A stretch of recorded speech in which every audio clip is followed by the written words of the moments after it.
Good afternoon, Alberta. My name is Chris Tesarski. And a couple weeks ago, I spoke out on racism, and I feel in light of what's happened in Calgary over the past few days, and it's just despicable that I needed to make that comment again.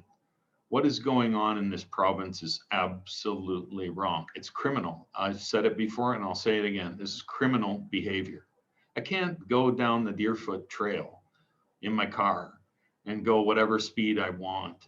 And when the policeman pulls me over, we have a discussion about sort of how I'm feeling, and he respects where I'm coming from and everything else.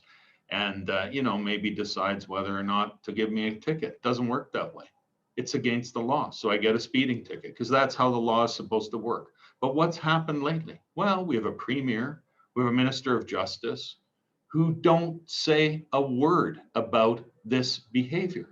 And in not saying a word about this behavior, which is criminal and which is against the law, it condones it.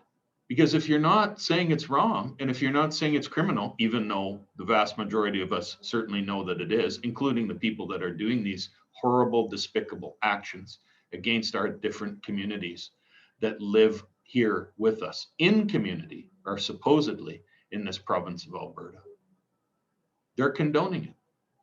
There is no good racists on the other side of the argument, like we've heard before down south. Well, there's good people on both sides. No, there's not. There's no good racists around. It's bad. And it's against the law.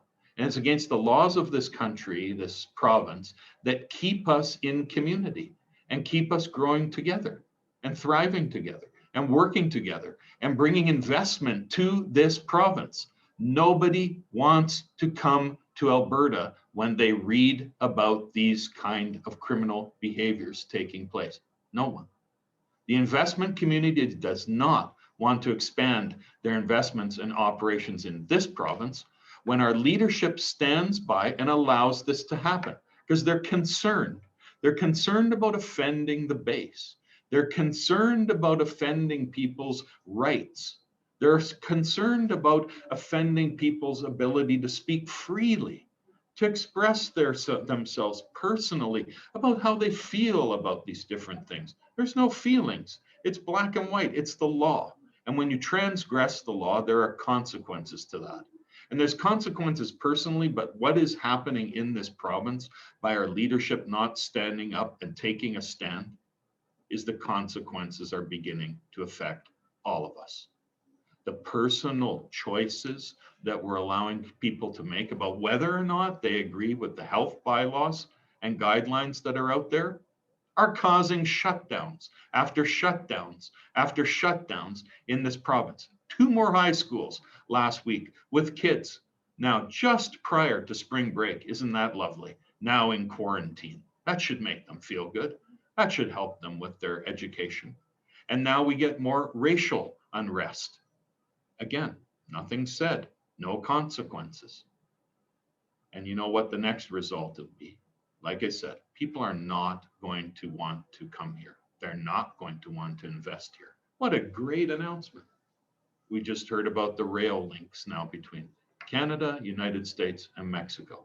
Do you really think people are going to want to increase their trade with a trade partner that can't control its population and its outbursts against different immigrant communities that are here? It's not going to inspire confidence. And personal choices of others are beginning to affect all of us and the way we live and thrive in this amazing province of Alberta. And I, for one, have had enough.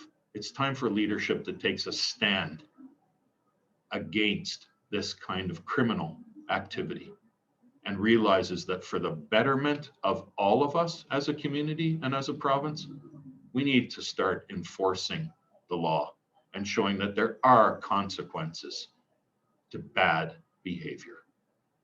Thank you.